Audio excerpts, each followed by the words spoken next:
بسم اللہ الرحمن الرحیم والسلام علی من اتبع الہدی۔ ہدایت کی اتباع کرنے والوں کو راحت دو جہاں قرآن چینل کی طرف سے سلام عرض ہے۔ تمام تعریفیں اس پروردگار کے لیے ہیں جو روشنی اور اندھیرے کا وزن جانتی ہے۔ لاکھوں درود و سلام ہوں محمد و آل محمد پر۔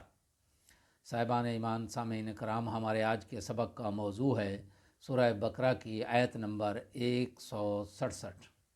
تو آئیے پروردگار کے پاک نام سے اپنے سبق کا آغاز کرتے ہیں۔ بسم اللہ الرحمن الرحیم۔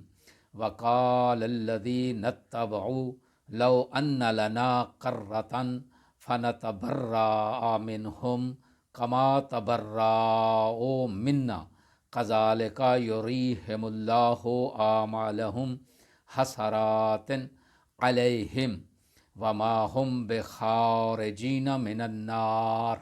ترجمہ: اور دنیا میں جو لوگ ان کے پیروکار تھے وہ کہیں گے کاش ہمیں ایک بار دنیا میں واپس جانے کا موقع مل جاتا تو ہم بھی ان سے اس طرح اظہار برات کرتے جس طرح یہ آج ہم سے اظہار برات کر رہے ہیں۔ اس طرح اللہ ان کے اعمال کو سراپا حسرت بنا کر دکھائے گا اور وہ دوزخ سے نکل نہیں پائیں گے۔ اس آیت میں استعمال ہونے والے کلمات: پہلا کلمہ ہے کرتن۔ کرتن کا مطلب ہوتا ہے پلٹنا، دوسری بار واپسی، پلٹ کر بار بار حملے کرنے والے کو قرار کہتے ہیں۔ اور دوسرا کلمہ ہے حسراتن، ندامت اور پشیمانی کے انتہائی درجے کو حسرت کہتے ہیں۔ آیت کی تفسیر: قائدین کے خلاف پیروکاروں کے جذبہ انتقام کا اظہار ہے کہ دنیا میں یہ لوگ رہبر اور پیشوا بن کر عزت و تکریم کے ساتھ ہم پر مسلط رہے۔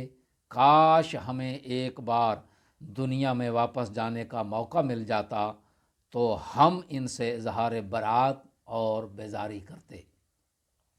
قرآن مجید گمراہ کرنے والے رہبروں اور پیشواؤں اور قائدین کے بارے میں اپنی امت کو امتیاز کرنا سکھا رہا ہے۔ عموماً لوگ شخصیت کے جاہ و حشم سے متاثر ہوتے ہیں اور اسے حق و باطل کا معیار قرار دیتے ہیں۔ حضرت علی علیہ السلام اس سلسلے میں فرماتے ہیں کہ الحق لا یعرف بالرجال اعرف الحق تعرف اہلہ۔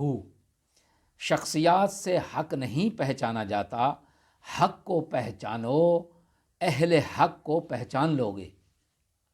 دوسری جگہ آپ نے حارث ابن حوت سے ارشاد فرمایا، آپ نے فرمایا انکا لم تعرف الحق فتعرف من اتاہ ولم تعرف الباطل فتعرف من اتاہ۔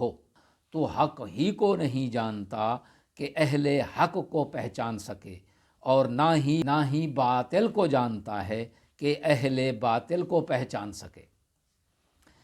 مزید آپ نے ایک جگہ فرمایا، ارشاد ہوا کہ وَاعْلَمُوا أَنَّكُمْ لَن تَعْرِفُوا الرُّشْدَ حَتَّى تَعْرِفُوا الَّذِي تَرَكَهُ وَلَن تَأْخُذُوا بِمِيثَاقِ الْكِتَابِ حَتَّى تَعْرِفُوا الَّذِي نَقَضَهُ وَلَن تَمَسَّكُوا بِهِ حَتَّى تَعْرِفُوا الَّذِي نَبَذَهُ۔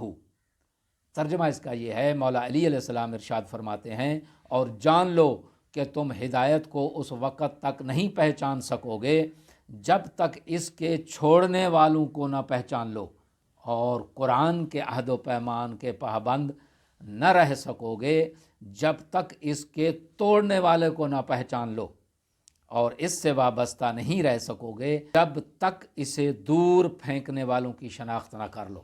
اہم نکات: پہلا نکتہ یہ ہے کہ اگر برحق رہنما دنیا میں مل جائے تو آخرت میں حسرت نہ رہے گی، اور دوسرا نکتہ اس میں یہ ہے کہ ناقص رائے کی بنیاد پر قیادت جیسے اہم اور حساس مسئلے کا حل ڈھونڈنا باعث حسرت ہے۔ اسی لیے اللہ تعالیٰ نے اسے اپنے ذمہ لے لیا ہے۔ دعا ہے کہ خداوند عالم ہمیں دنیا میں برحق رہنماؤں کے ساتھ متمسک رہنے کی توفیق عطا فرمائے تاکہ آخرت میں حسرت نہ رہے۔ سامعین سے گزارش ہے کہ پیغام حق کو اپنے اہل و عیال اور حلقہ احباب میں پھیلا کر دنیا اور آخرت کی نیکیاں حاصل کرے۔ وآخر دعوانا ان الحمد للہ رب العالمین۔